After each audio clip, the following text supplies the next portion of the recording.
Electrochemistry എന്ന് പറഞ്ഞ ചാപ്റ്ററിലെ വളരെ ഇമ്പോർട്ടൻ്റ് ആയിട്ടുള്ള മറ്റൊരു ടോപ്പിക്കിലേക്ക് നമുക്ക് കടക്കാം. ബാറ്ററീസ് എന്ന ടോപ്പിക്കാണ് നമ്മൾ ഇന്ന് ഡിസ്കസ് ചെയ്യുന്നത്. ബാറ്ററീസിനെ പറ്റി പറയുന്നതിനേക്കാൾ മുമ്പ് തന്നെ നമ്മൾ ഈ ചാപ്റ്റർ മെയിനായിട്ടും ഡിസ്കസ് ചെയ്ത് എന്തിനെ പറ്റിയിട്ടാണ്? ഇലക്ട്രോകെമിക്കൽ സെല്ലുകളെ പറ്റിയിട്ടാണ്. എന്താണ് ഇലക്ട്രോകെമിക്കൽ സെല്ലുകൾ? കെമിക്കൽ റിയാക്ഷൻ്റെ ഫലമായിട്ട് ഇലക്ട്രിക്കൽ എനർജി പ്രൊഡ്യൂസ് ചെയ്യപ്പെടുന്ന സെല്ലുകളെയാണ് ഇലക്ട്രോകെമിക്കൽ സെല്ലുകൾ എന്ന് നമ്മൾ പറഞ്ഞത്. അതിനൊരു പ്രധാനപ്പെട്ട എക്സാമ്പിൾസ് ആണ് ഗാൽവാനിക് സെൽ, അതിനൊരു ഉദാഹരണമാണ് ഡാനിയൽ സെൽ. ഇതെല്ലാം നമ്മൾ കണ്ടു കഴിഞ്ഞു. ഇത്തരത്തിലുള്ള സെല്ലുകളുടെ ഉപയോഗം നമ്മുടെ ലൈഫിൽ ഒരുപാടുണ്ട് എന്ന് നമ്മൾ പഠിച്ചു കഴിഞ്ഞു അല്ലേ?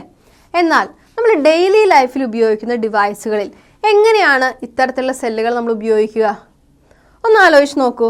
നമ്മൾ ഡാനിയൽ സെല്ലിനെ പറ്റി പഠിച്ചപ്പോൾ zinc rod dipped in zinc sulphate, copper rod dipped in copper sulphate, ഇവയെ ഒരു വയർ ഉപയോഗിച്ച് കണക്ട് ചെയ്തിരിക്കുന്നു. ദെൻ ഈ രണ്ട് സൊല്യൂഷനുകളെയും ഒരു സോൾട്ട് ബ്രിഡ്ജ് ഉപയോഗിച്ച് കണക്ട് ചെയ്തിരിക്കുന്നു എന്നെല്ലാം നമ്മൾ പഠിച്ചു. അത്രയും വലിയൊരു സെറ്റപ്പ് എങ്ങനെയാണ് നമ്മൾ ഡെയിലി ലൈഫിൽ ഉപയോഗിക്കുന്ന ഏറ്റവും ചെറിയ ഉപകരണങ്ങൾ നമ്മൾ ഉപയോഗിക്കുക? അത് ബുദ്ധിമുട്ടാണ് അല്ലേ? അതുകൊണ്ട് തന്നെ നമ്മൾ സാധാരണയായിട്ട് കൊമേഴ്ഷ്യൽ ബാറ്ററികളാണ് ഉപയോഗിക്കുന്നത്. ബാറ്ററികളെ പറ്റി നമുക്കറിയാം.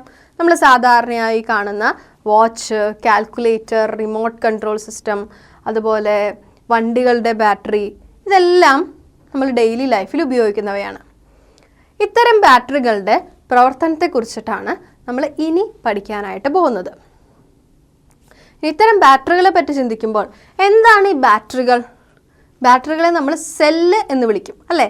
ഈ ബാറ്ററികൾ അല്ലെങ്കിൽ സെല്ലുകൾ എന്ന് പറയുന്നത് ഒരു ഗാൽവാനിക് സെല്ലിൻ്റെയോ അല്ലെങ്കിൽ ഒരു സീരീസ് ഓഫ് ഗാൽവാനിക് സെല്ലിൻ്റെയോ കളക്ഷൻ ആണെന്ന് പറയാം. അതായത് battery is A galvanic cell or A series of galvanic cell where the chemical energy of a redox reaction is converted into electrical energy. Galvanic സെല്ലുകളെ ഒരു ഗാൽവാനിക് സെല്ലോ അല്ലെങ്കിൽ ഒരു series of galvanic Cello arrange ചെയ്തിരിക്കുന്ന ഒരു രൂപമാണ് battery എന്ന് പറയുന്നത്. ഇതിൽ എങ്ങനെയാണ് എനർജി പ്രൊഡ്യൂസ് ചെയ്യപ്പെടുക?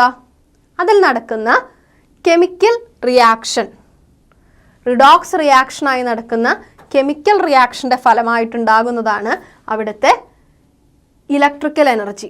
അല്ലെങ്കിൽ നമുക്ക് പറയാം റിഡോക്സ് റിയാക്ഷൻ്റെ ഫലമായിട്ട് കെമിക്കൽ എനർജിയെ ഇലക്ട്രിക്കൽ എനർജി ആയിട്ടാണ് കൺവേർട്ട് ചെയ്യപ്പെടുന്നതെന്ന്.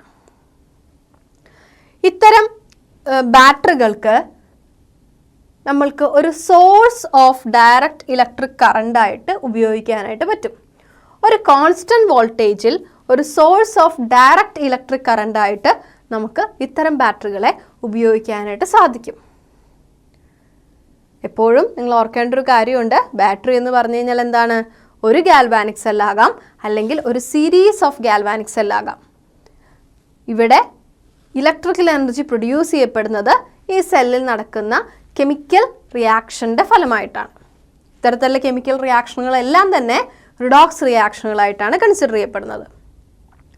ഇനി ഇത്തരം ബാറ്ററികളുടെ പ്രധാനപ്പെട്ട സവിശേഷത എന്ന് പറയുന്നത് at constant voltage it is used as A source of direct electric current. ഒരു കോൺസ്റ്റൻ്റ് ആയിട്ടുള്ള വോൾട്ടേജിൽ ഡയറക്റ്റ് ഇലക്ട്രിക് കറൻറ്റിൻ്റെ സോഴ്സായിട്ട് ഇത് ആക്ട് ചെയ്യാനായിട്ട് സാധിക്കും. ഒന്ന് ആലോചിച്ച് നോക്കൂ. ഇങ്ങനെ നമ്മൾ സാധാരണയായിട്ട് ഉപയോഗിക്കുന്ന കൊമേഴ്ഷ്യൽ ബാറ്ററികൾക്ക് എന്തെങ്കിലുമൊക്കെ അഡ്വാൻറ്റേജ് ഉണ്ടാകണം, എന്നാലേ നമുക്കിത് ഉപയോഗിക്കാനായിട്ട് സാധിക്കുകയുള്ളൂ. എന്തൊക്കെ തരത്തിലുള്ള അഡ്വാൻറ്റേജുകളാണ് ഇവയ്ക്ക് ഉണ്ടാകേണ്ടത്? നമുക്കറിയാം, ഇത്തരം കൊമേഴ്ഷ്യൽ ബാറ്ററികൾ എപ്പോഴും ലൈറ്റ് വെയ്റ്റ് ആയിരിക്കണം. It should be reasonably light, വളരെ ലൈറ്റ് ആയിരിക്കണം. എന്നാൽ മാത്രമേ നമുക്ക് ഒരു സ്ഥലത്ത് നിന്നും മറ്റൊരു സ്ഥലത്തേക്ക് ഇതിനെ കൊണ്ടുപോകാനും വളരെ ഈസി ആയിട്ട് ഉപയോഗിക്കാനും ഒക്കെ സാധിക്കുകയുള്ളൂ. രണ്ടാമത്തേത് ഇറ്റ് ഷുഡ് ബി കോമ്പാക്റ്റ്, വളരെ കോമ്പാക്റ്റ് ഫോമിലായിരിക്കണം ഇത്തരം ബാറ്ററികൾ അറേഞ്ച് ചെയ്തിട്ടുള്ളത്. It should be self contained, ഒരു ബാറ്ററിക്ക് വേണ്ട എല്ലാ കാര്യങ്ങളും അതിൽ കണ്ടെയ്ൻ ചെയ്തിരിക്കണം. It should be self contained. അടുത്ത ഒരു അഡ്വാൻറ്റേജ് എന്ന് പറയുന്നത് it requiring no components such as salt bridge.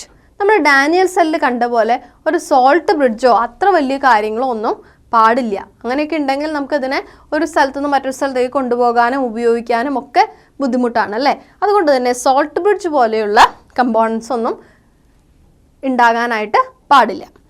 അടുത്തൊരു അഡ്വാൻറ്റേജ് എന്ന് പറയുന്നത് വോൾട്ടേജ് ഷുഡ് നോട്ട് വാരി അപ്രീഷ്യബിളി ഡ്യൂറിങ് ഇറ്റ്സ് യൂസ്. ഇത് ഉപയോഗിച്ചുകൊണ്ടിരിക്കുമ്പോൾ വോൾട്ടേജിന് വ്യത്യാസം ഉണ്ടാകാനായിട്ടും പാടില്ല. ഇത്രയും പ്രധാനപ്പെട്ട സവിശേഷതകൾ ഉണ്ടെങ്കിൽ നമുക്ക് ഇത്തരത്തിലുള്ള കൊമേഴ്ഷ്യൽ ബാറ്ററികളെ വളരെ ഈസി ആയിട്ട് ഉപയോഗിക്കാനായിട്ട് സാധിക്കും. ഒന്നുകൂടെ നോക്കൂ, എന്തൊക്കെയാണ് അവയ്ക്ക് വേണ്ട പ്രത്യേകതകൾ. It should be reasonably light, it should be compact, it should be self contain, requiring no components such as salt bridge, voltage should not vary appreciably during its use. ഇത്തരം സവിശേഷതകളെല്ലാം ഉണ്ടെങ്കിൽ നമുക്ക് ഈ ബാറ്ററികളെ കൊമേഴ്ഷ്യൽ യൂസിന് ഉപയോഗിക്കാനായിട്ട് സാധിക്കും. അപ്പോൾ ഒന്ന് ആലോചിച്ച് നോക്കൂ, നമ്മൾ ഡെയിലി ഉപയോഗിക്കുന്ന ബാറ്ററികൾക്ക് ഇത്തരം അഡ്വാൻറ്റേജസ് ഒക്കെ ഉണ്ടോ എന്ന്. ഉണ്ട് അല്ലേ? നമ്മൾ ടോർച്ചിലും അല്ലെങ്കിൽ റിമോട്ട് കൺട്രോൾ സിസ്റ്റത്തിലും വാച്ചിലും ഒക്കെ ഉപയോഗിക്കുന്നത് പലതരം ബാറ്ററികളാണ്. ഇവയ്ക്കെല്ലാം ഇത്തരത്തിലുള്ള അഡ്വാൻറ്റേജസ് ഉള്ളതുകൊണ്ടാണ് നമ്മൾ ഇവയെ ഇത്രയധികം ഉപയോഗിക്കുന്നത്. ബാറ്ററികൾ പ്രധാനമായും 2 തരത്തിലുണ്ട്. ഇവയെ പ്രൈമറി ബാറ്ററികളെന്നും സെക്കൻഡറി ബാറ്ററികളെന്നും പറയാം. എന്താണ് പ്രൈമറി ബാറ്ററി? പ്രൈമറി ബാറ്ററികൾ നമ്മൾ സാധാരണയായിട്ട് ഉപയോഗിക്കുന്ന ബാറ്ററികളാണ്. എന്താണ് ഇവയുടെ പ്രത്യേകത? ഇവയിൽ കെമിക്കൽ റിയാക്ഷൻ ഒരു തവണ മാത്രമേ നടക്കുകയുള്ളൂ. അതായത് ഇത്തരം ബാറ്ററികളെ നമുക്ക് വീണ്ടും റീചാർജ് ചെയ്ത് ഉപയോഗിക്കാനായിട്ട് സാധിക്കില്ല. ഒരു പർട്ടിക്കുലർ ടൈം കഴിഞ്ഞു കഴിഞ്ഞാൽ അവ നമ്മൾക്ക് മാറ്റേണ്ടതായിട്ട് വരുന്നു. ഇത്തരം ബാറ്ററികളെയാണ് നമ്മൾ സാധാരണയായിട്ട് പ്രൈമറി ബാറ്ററീസ് എന്ന് വിളിക്കുന്നത്. നോക്കൂ, the reaction occurs only once. Batteries becomes dead after use over a period of time. It cannot be reused. വീണ്ടും ഉപയോഗിക്കാനായിട്ട് സാധിക്കില്ല. വീണ്ടും റീചാർജ് ചെയ്ത് ഉപയോഗിക്കാൻ സാധിക്കാത്ത ബാറ്ററികളെയാണ് നമ്മൾ പ്രൈമറി ബാറ്ററികൾ എന്ന് വിളിക്കുന്നത്. പ്രൈമറി ബാറ്ററികളുടെ ഉദാഹരണങ്ങൾ ഏതൊക്കെയാണ്? നമ്മൾ നിത്യജീവിതത്തിൽ ഉപയോഗിക്കുന്ന ഡ്രൈ സെൽ അല്ലെങ്കിൽ ലെഗ്ലാഞ്ച് സെല്ലാണ് ഏറ്റവും പ്രധാനപ്പെട്ട ഉദാഹരണം. ഡ്രൈ സെല്ലുകൾ സാധാരണയായിട്ട് നമ്മൾ ക്ലോക്കിൽ, റിമോട്ട് കൺട്രോൾ സിസ്റ്റത്തിൽ, റേഡിയോയിൽ, ട്രാൻസിസ്റ്ററിൽ ഒക്കെ ഉപയോഗിക്കുന്നവയാണ് ഡ്രൈ സെല്ലുകൾ എന്ന് വിളിക്കുന്നത്. രണ്ടാമത്തെ ഉദാഹരണമാണ് മെർക്കുറി സെൽ. മെർക്കുറി സെൽ പ്രധാനമായിട്ടും വാച്ചുകളിൽ, കാൽക്കുലേറ്ററുകളിൽ, ക്യാമറകളിൽ, അതുപോലെ ഹിയറിംഗ് എയ്ഡുകളിൽ ഒക്കെ ഉപയോഗിക്കുന്ന വളരെ കുഞ്ഞൻ ഒരു ബാറ്ററിയാണ്. ഇതിനെയാണ് നമ്മൾ മെർക്കുറി സെൽ എന്ന് വിളിക്കുന്നത്. ഓർത്തു വയ്ക്കണം, പ്രൈമറി ബാറ്ററികൾക്ക് ഉദാഹരണമാണ് ഡ്രൈ സെൽ അല്ലെങ്കിൽ ലെഗ്ലാഞ്ച് സെൽ, അതുകൂടാതെ മെർക്കുറി സെൽ. ഇനി എന്താണ് സെക്കൻഡറി ബാറ്ററീസ് എന്ന് നോക്കാം. വീണ്ടും വീണ്ടും റീചാർജ് ചെയ്ത് ഉപയോഗിക്കാൻ പറ്റുന്ന ബാറ്ററികളെയാണ് നമ്മൾ സെക്കൻഡറി ബാറ്ററീസ് എന്ന് വിളിക്കുന്നത്. It can be recharged by passing current ഉപയോഗിച്ചുകൊണ്ട് ഇത്തരം ബാറ്ററികളെ റീചാർജ് ചെയ്ത് ഉപയോഗിക്കാനായിട്ട് സാധിക്കും. ഇത്തരം സെക്കൻഡറി ബാറ്ററികൾ നമ്മൾ എങ്ങനെയാണ് റീചാർജ് ചെയ്യുക? ഇതിൽ കൂടെ കറണ്ട് പാസ് ചെയ്യുമ്പോൾ എന്ത് സംഭവിക്കും? അതിൽ സാധാരണയായി നടക്കുന്ന റിയാക്ഷൻ്റെ ഓപ്പോസിറ്റ് ഡയറക്ഷനിലായിരിക്കും റിയാക്ഷൻ നടക്കുക. അതായത് ഇത്തരം ബാറ്ററികളിൽ ഡിസ്ചാർജിങ് റിയാക്ഷനും റീചാർജിങ് റിയാക്ഷനും ഓപ്പോസിറ്റ് ആയിട്ട് നടക്കുന്നതിൻ്റെ ഫലമായിട്ട് എന്ത് സംഭവിക്കുന്നു? ഇത്തരം ബാറ്ററികൾ ചാർജ് ചെയ്യപ്പെടുകയും ഇവ നമുക്ക് വീണ്ടും ഉപയോഗിക്കാനായിട്ട് സാധിക്കുകയും ചെയ്യുന്നു. ഇങ്ങനെയുള്ള ബാറ്ററികളെയാണ് നമ്മൾ സാധാരണയായിട്ട് സെക്കൻഡറി ബാറ്ററീസ് എന്ന് വിളിക്കുന്നത്. പ്രധാനപ്പെട്ട ഉദാഹരണങ്ങൾ എന്ന് പറയുന്നത് ഒന്നാണ് ലെഡ് സ്റ്റോറേജ് ബാറ്ററി. നമ്മൾ സാധാരണയായിട്ട് വാഹനങ്ങളിലും അതുപോലെ എമർജൻസി ലൈറ്റിലും ഒക്കെ കാണപ്പെടുന്നവയാണ് ലെഡ് സ്റ്റോറേജ് ബാറ്ററി. ഇതുകൂടാതെ നിക്കൽ കാഡ്മിയം സെൽ എന്നറിയപ്പെടുന്ന ഒരു ബാറ്ററിയുമുണ്ട്.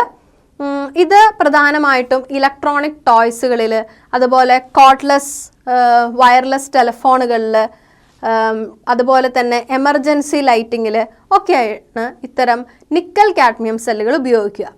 ഇതുകൂടാതെ നമ്മൾ സാധാരണയായിട്ട് ഇപ്പോൾ ഉപയോഗിക്കുന്ന നമ്മുടെ മൊബൈൽ ഫോണിലെ ബാറ്ററിയും എന്തിനുദാഹരണമാണ്? റീചാർജബിൾ ബാറ്ററിക്ക് ഉദാഹരണമാണ് അല്ലേ?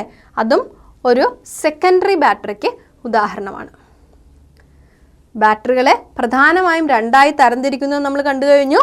പ്രൈമറി ബാറ്ററീസ് എന്നും സെക്കൻഡറി ബാറ്ററീസ് എന്നും. ഇതിലെ ഓരോ ഉദാഹരണങ്ങളെ പറ്റിയിട്ടും നമുക്ക് കൂടുതൽ ഡീറ്റെയിൽ ആയിട്ടൊന്ന് പഠിക്കാം.